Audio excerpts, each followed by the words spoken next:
কিংবা অন্যান্য যারা চক্র আছে বুয়েসএল এর পক্ষে কথা বলছে, আমাদের ইপিএস কর্মী হয়ে তারা বুয়েসএল এর পক্ষে সাফাই গাচ্ছে, তাদের উচিত ছিল আমাদের সারিতে এসে আজকে মানববন্ধনে অংশগ্রহণ করা, কিন্তু তারা তা করেনি। তাদের দাবি এটা করলে নাকি বুয়েসএল বন্ধ হয়ে যাবে, ইপিএস বন্ধ হয়ে যাবে। এসে ভাই আমরা তো কোনো অরাজকতা করছি না, আমরা বুয়েসএল এর বিপক্ষে না, আমরা ইপিএস এর বিপক্ষে না, আমরা বুয়েসএল এবং ইপিএস এর সংস্কারের পক্ষে। আর সেই সংস্কার যৌক্তিকভাবে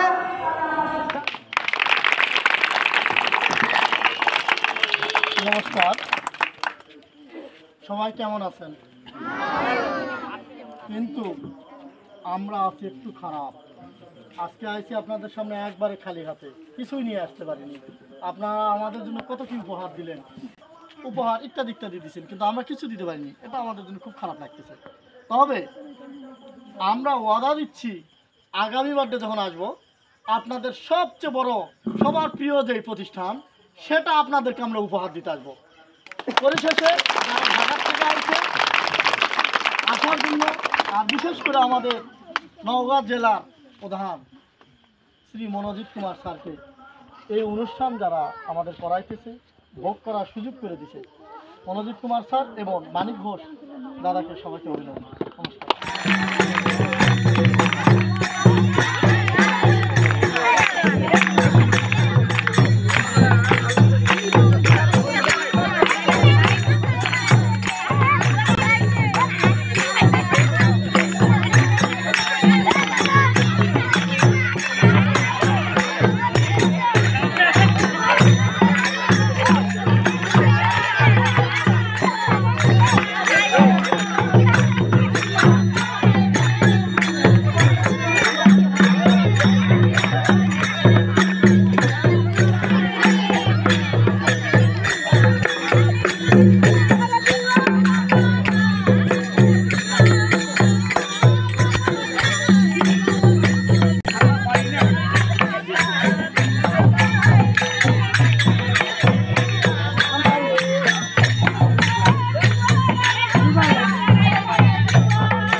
আজকে মঞ্চে বিশেষ বিশেষ ভালো ভালো কিছু লোক আছে।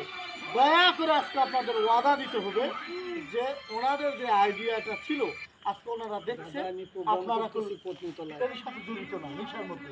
আজকে আপনাদের ওয়াদা করতে হবে যেন আপনারা আর কোনোদিন নেশার আশপাশ যাবেন না। এটা আপনাদের কাছে আমার জোরহাত করে অনুরোধ, এটা ওয়াদাটা আপনারা